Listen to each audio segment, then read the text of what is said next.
Yo, what is up, guys? It's Pedro here, and what an absolutely pathetic performance by the Washington Commanders. They lose 34-27 against a team that lost 30-0 against the Carolina Panthers, who just got absolutely obliterated by the New England Patriots. The injuries are a problem, but they still should have won this game. The defense was atrocious. Joe Whitt, we need to have a conversation about him and a bunch of players on this defense. We're like 30 subscribers away. Make my day a little bit better. Just hit that subscribe button. Also, check out Sleeper. One of our plays did hit. But let's get into this. There's going to be a rant, so maybe lower down the volume a little bit. But definitely, I'm going to be a little bit more animated than usual. But 34 points. 34 points against the Atlanta Falcons. Yeah, they have playmakers on this team, but that should not happen. And I'm getting sick of this defense doing well. Then the next week, playing just awful, and then the next week well, and then awful. I mean, that's what's happened the first 4 weeks of the season. And the defense, they allowed 34 points. It felt like more than that. I mean, Michael Penix, 20 for 26, 313 yards, 2 touchdowns, 1 interception. I mean, finally, right? Finally, the defense creates a turnover, but they got lucky on that one. He threw it right to him. And a career high in passing, if I didn't already say that.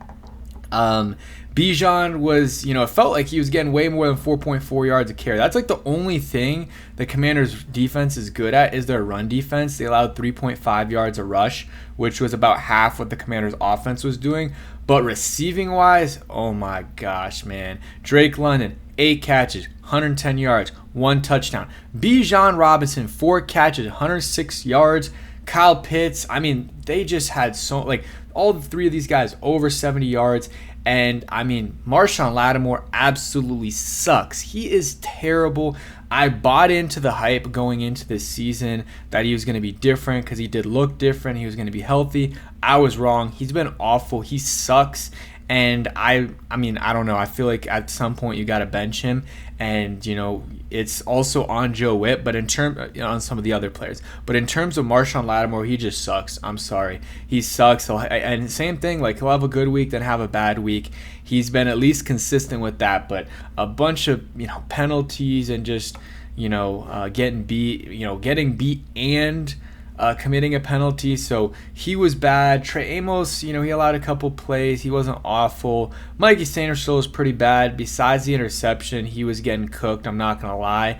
He's had an underwhelming season, but again, did have the interception. It was thrown right to him, but hey, some guys don't make the play, so he makes the play. So good play there by Mikey Sanders still. And then Joe Whitt, man, it's one thing if it's a few players playing poorly, but when it's the whole defense and you see guys open by 15 yards, no one's near them, in a 15-yard radius or more, then that's a coaching and scheme issue. Bijan Robinson on that third down, it might have been on their, not on their last, it was on one of their, last couple drives, besides that, obviously after the onside kick, where it was a third down, they throw it to Bijan and he gets it.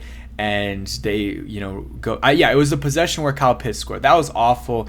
And there was just so many times where there was no one near the, pass catcher. Also, I like Bobby Wagner, and he's a good run defender. He's a good, blitzer. But the guy cannot cover, man. And to ask him to cover Bijan Robinson, one of the best and most explosive running backs and pass catching backs in the NFL, a guy that's lining up as a receiver a lot. The fact that Bobby Wagner had to cover him, that cannot happen, man. That cannot happen. That's not on Bobby Wagner. That's on coaching. You have to know your personnel, and in that spot, it cannot happen.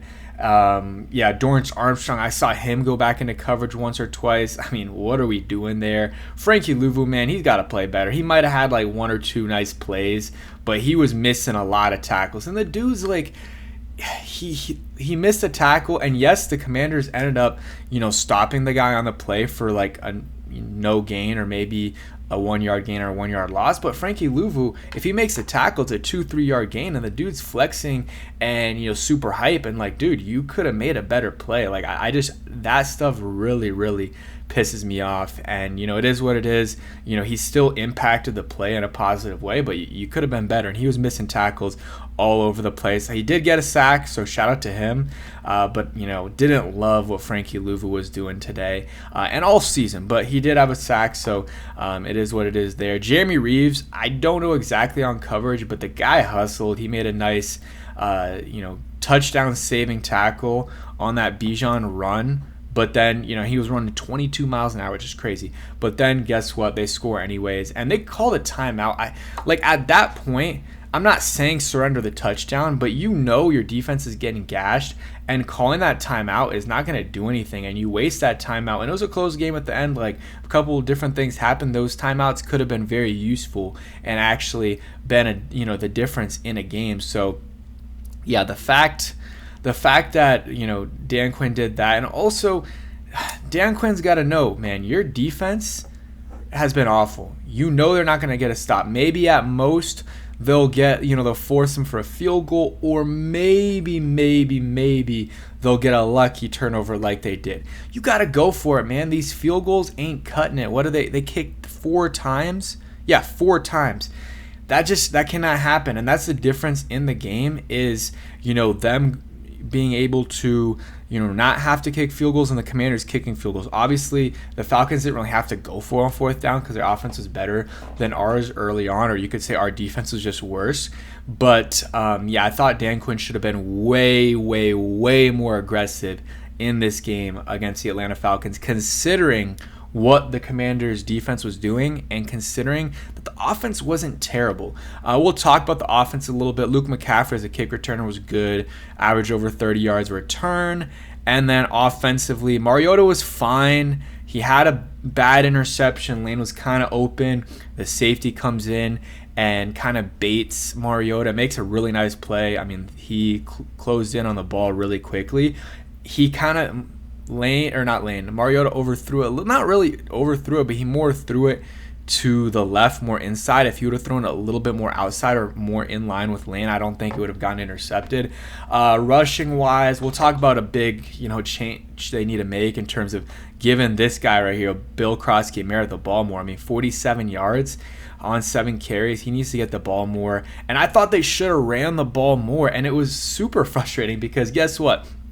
They start running the ball on that last possession, which is they started running it a lot more on that last possession. It's great, you're running the ball, but now is not necessarily the time. You don't have a lot of time. You should have been doing this way, way earlier, and it worked on that drive. And again, I'm not saying they shouldn't have ran, but it's the fact that they started running that late, consistently, was a little bit frustrating because the run game was working. They averaged 7 yards a carry. 6.7 yards per carry.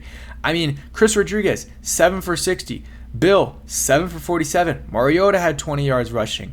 I mean, they were running the ball really, really well. And the fact your running backs only got 14 carries, I mean, I guess with McNichols 16, it's super frustrating, and they should have ran the ball more earlier because when they would drop back, I don't know exactly what they were doing, but the D-line for the Falcons would get by really, really quickly, and Mariota would either get sacked or have to throw it away, intentional grounding. Debo had a good game, 6 for 72, 1 touchdown. Luke was fine, 2 for 21. Zach Ertz, 2 for 21. Jalen Lane, 2 for 18. I mean, it was fine. The receivers weren't the issue in this game. We're going to talk about a couple other things, but real quick, a word from today's sponsor. We did hit one of our picks. Hopefully you guys did tail. And a huge shout out to Sleeper for sponsoring today's video. Make sure you guys check them out. They got the latest news for the NFL. You also can play fantasy sports that have a dynasty league on Sleeper, and also you can make picks and win real money. Make sure you guys check them out. Use promo code Pedro on Sleeper and get a 100% match up to $100. Terms and conditions apply. Link in the description. All right, so back to the video. Again, a huge shout out to Sleeper, but it is frustrating that they aren't giving the ball more to Bill and just running the ball in general. 14 carries for, I don't know, what is that, 106 yards, and you're averaging a combined 7 yards to carry there, more than 7 yards, like 7.5 yards to carry. It was just really frustrating. They weren't running the ball and giving it to Bill more. I think, I don't necessarily like the 50-50 split here. Chris Rodriguez did do really well, but if you think about it, right, 48-yard run, that was great. But you take that out, and again, you can't take it out. But if you do, that's 11 yards, 6 carries for 11 yards besides that run. That is not very effective. While Bill, his longest carry was 16 yards. And overall, he was just making a lot of big plays. So I think Bill should have gotten more carries. I'm not saying Chris should have gotten fewer carries. I think they should have just ran the ball more. Maybe instead of 7-7, they get 20 carries. And you give like 6 more to Bill Krosky-Merritt. So he's at 13 carries. And I think that would have helped out a lot more. Dan Quinn, I don't know. I think it was bad today. It was really bad. And people are not going to blame, some people are going to say Joe Whitt's fine. It's the players. Well, here's the thing. He has a big influence on who the players are. The coordinators have a big influence on who they want. He said yesterday, like a couple days ago, I don't know when it was, Friday or whatever, that he really wanted Javon Kinlaw last year, and he finally got him this past season. So, he's bringing in the players he wants for the most part, and they're not performing. You can say they're not performing, but again, he's the one who's evaluating them, and he's also the one that that's coaching them. So he's the issue both ways there, and even if the evaluation isn't the problem, you can say the coaching is the problem and the scheme is the problem. I mean, it's just consistent all around. The defense is not playing well. Quan Martin with penalties, he did not have a good game. Didn't really notice Darnell Savage, and I saw him on one play. I didn't even realize he was number 25. But defense is awful. Need to regroup. They're not going to fire Joe Whitt. I would be super, super surprised. But he needs to be gone after this year if major, major improvements aren't made, because the defense wasn't good last year. And, this year it's 2 games of good, 2 games of awful. And, it's not good, guys. The defense is a major, major issue. Injuries are a major issue in this game. They should have won this game regardless because, again, the defensive injuries, they're bad. They're above average, but it's not like star players are getting hurt. Dietrich Wise is good, but he's not a star, and the defensive line hasn't even been that bad, although the pressure on Penix was not good in this game. I will say that. The pressure was not good. But you lose him, you lose, Will Harris, who's fine, but you have guys that are fine behind him, and Jonathan Jones, who wasn't even a starter. So the defense, it's not really injuries. Offensively, they have way more excuses, and they played well. I mean, offensively, you don't have Cosme, which they didn't start the season with him, but they, still Cosme would help. They don't have Cosme. They don't have Jaden. They don't have Terry. They don't have John Bates. They don't have Austin Eckler. I mean, the injuries go on and on and on with this offense, and they still put up 27 points. It's Ben Sinnott. He's been very disappointing. I don't care what you guys want to say. You guys want to give him all the excuses in the world. He's a second-round pick. We're 4 games through 4 games of his second season, and the dude's got 1 catch, 2 catches in the season. Had 3 last year, and had 2. And again, if he was a good blocker, a really good blocker, that's still not a great pick in the second round, but it is what it is. He has times where he has good blocking. 2 penalties today, 1 holding that called back a 30-yard reception by Jalen Lane, and then the other one was on a kick return or whatever. That, it just can't happen, dude. Mariota, the interception was bad. He also missed the next possession, I believe, after it was after his interception, and then after the interception by Mikey Sainristil, he just throws an awful ball to over Zach Ertz's head. He also had an intentional grounding, which I kind of thought there was a guy in the mix there. And then special teams wise, Matt Gay, shout out to him, 4 for 4 on the day, 52-yard kick. He was one of the only good parts of this game. Jalen Lane was awful today, punt returning wise. Both times he returned it, he fumbled it. He did recover both of them, but still, I mean, come on, man, he might have recovered one of them. He recovered one of them, and I think someone else recovered the other one. So, not good by Jalen Lane today. And receiving-wise, he was okay. 2 catches, 18 yards. Would like to see a little bit more from him on that, but he did have a nice catch that was called back. And he also, one of the catches was on a not so good throw by Mariota. He comes back to it, kind of catches it almost in the dirt. So Jalen Lane was fine offensively today. Special teams wasn't good. Luke McCaffrey had a touchdown. Shout out to him. Still would have liked to seen a little bit more from him.